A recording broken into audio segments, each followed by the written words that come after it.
Good morning class 8। आज हम शुरू करते हैं नया चैप्टर 7, क्या निराश हुआ जाए। यह हजारी प्रसाद द्विवेदी जी ने लिखा है और इसकी जो शैली है, लेखन शैली, वो निबंध शैली है। तो आइए देखते हैं। मैं आपको यहाँ पर पाठ का सार समझा रही हूँ। आपको चैप्टर जो है अपनी टेक्स्ट बुक से पढ़ना है। आप पहले चैप्टर को पढ़ो, फिर इस वीडियो को देखो।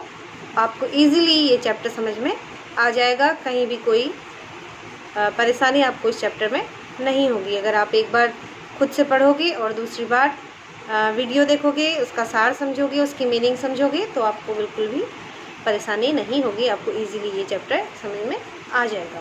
ठीक है, तो शुरू करते हैं हम। क्या निराश हुआ जाए। ठीक है, तो देखिए क्या है। भारत में वर्तमान परिदृश्य तथा महापुरुषों के सपने। स्टार्टिंग में क्या हमारी हेडिंग बनती है, भारत का क्या वर्तमान परिदृश्य है और क्या हमारे भारत के लिए महापुरुषों के सपने रहे हैं। ठीक है, हमारे भारत के मनीषियों और राष्ट्रपिता आदि नेताओं ने जिस भारत का सपना देखा था, वह आज के वातावरण में धुंधला नजर आ रहा है। ठीक है, समाचार पत्रों की घटनाओं को पढ़कर लेखक पाता है कि आजकल सर्वत्र भ्रष्टाचार का वातावरण, अपराध तथा संदेह जो है वो फैला हुआ है। इस समय सुखी वही है जो कुछ नहीं करता है। क्यों ऐसा है? देखो, दोषों को बढ़ा चढ़ाकर दिखाया जा रहा है। यह स्थिति चिंताजनक है। आजकल देश में ईमानदार तथा श्रमजीवी पिस रही हैं और झूठे तथा फरेबी तरक्की कर रहे हैं। लोग ईमानदारी को मूर्खता कहते हैं। केवल बेबस और डरपोक ही सच्चाई के साथ हैं। इन विषम परिस्थितियों के कारण जीवन मूल्यों के विषय में लेखक की आस्था डोल जाती है।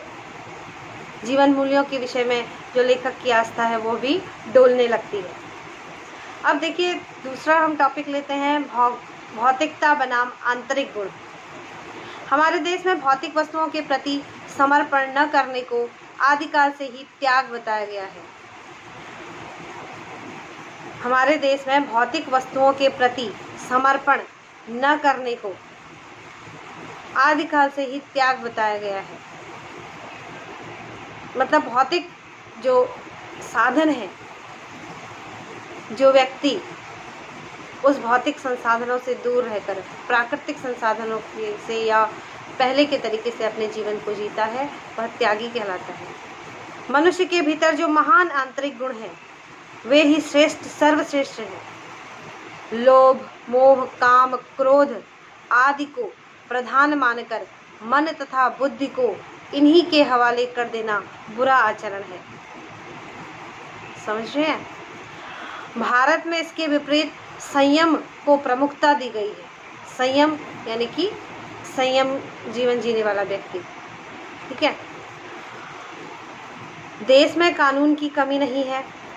देश के करोड़ों दरिद्र लोगों के भले के लिए स्वास्थ्य, शिक्षा, खेती, व्यापार आदि प्रत्येक क्षेत्र में कानून बनाए गए हैं। दिक्कत है तो सिर्फ यह कि कानून को लागू करने वाले तथा कार्यों की देखरेख करने वाले अपवित्र मन से कार्य कर रहे हैं। उनके मन पवित्र नहीं है, उनके मन में सच्चाई नहीं है। वे अपनी सुख सुविधाओं की ओर ज़्यादा ध्यान दे रहे हैं। जो कानून के रखवाले हैं, जो स्वास्थ्य के रखवाले, सुरक्षा, शिक्षा, खेती से संबंधित लोग हैं, वह क्या कर रहे हैं? समाज हित से परे अपने ही हित को ध्यान में रखकर और अपनी सुख सुविधाओं को ध्यान में रखकर कार्य कर रहे हैं अधिकतर लोग। धर्म और कानून। अब धर्म और कानून क्या है, देखिए। हमारे देश में कानून को धर्म का दूसरा रूप माना गया है। हमारे देश में कानून को धर्म का दूसरा रूप माना गया है। आज अचानक इससे अलग कर दिया गया है। आज परिस्थिति क्या हो गई है? आज धर्म को कानून से अलग कर दिया गया है। धर्म को धोखा नहीं दिया जा सकता। धर्म को धोखा नहीं दिया जा सकता, परंतु कानून को धोखा देने से नहीं चूकते। कुछ लोग ऐसे भी हैं जो धर्म को धोखा नहीं देना चाहते हैं, लेकिन कानून व्यवस्थाओं को धोखा देने से नहीं चूकते। अब भी भारत में धर्म को कानून से बड़ा माना जाता है।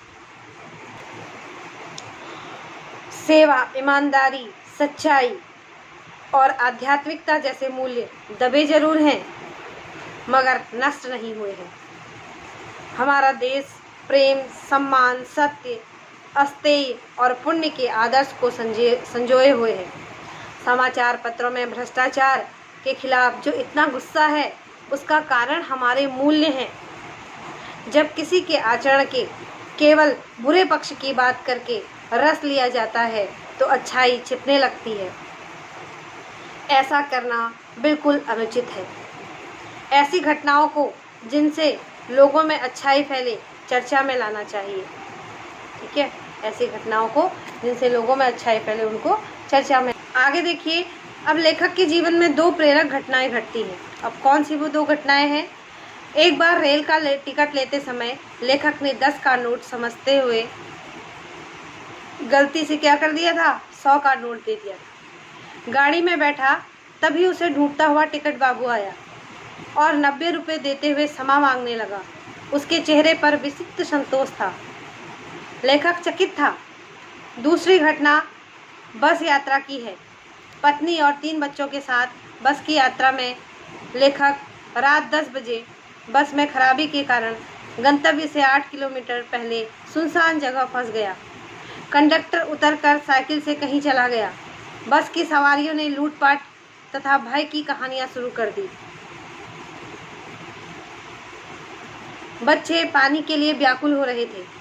कुछ नौजवानों को यह सब ड्राइवर की साजिश लगी तो उसे मारने पीटने पर उतारू हो गए। उसकी कातर दृष्टि पर लेखक ने उसे मारने पीटने से बचाया। लोगों ने ड्राइवर को एक स्थान पर घेर कर रखा था। 2 घंटे में लेखक की पत्नी तथा बच्चे भोजन पानी के लिए तड़प गए। लोग ड्राइवर की हत्या करने पर उतारू थे। तभी एक खाली बस के साथ कंडक्टर आ गया। सबने बस अड्डे पहुंचकर ड्राइवर से माफ़ी मांगी। दोनों घटनाओं की चर्चा करके लेखक पहली घटना को ठगी की अनेक घटनाओं से अधिक शक्तिशाली बताता है और दूसरी घटना के बाद वह विचार व्यक्त करता है कि जैसे कहा जाए कि मनुष्यता एकदम समाप्त हो गई, कैसे कहें कि दुनिया से सच्चाई और ईमानदारी लुप्त हो गई, क्योंकि उसके साथ 2 ऐसी घटनाएं घटी थी जिससे वो नहीं कह सकता था कि दुनिया में ठगी ही ठगी है, ईमानदारी भी है।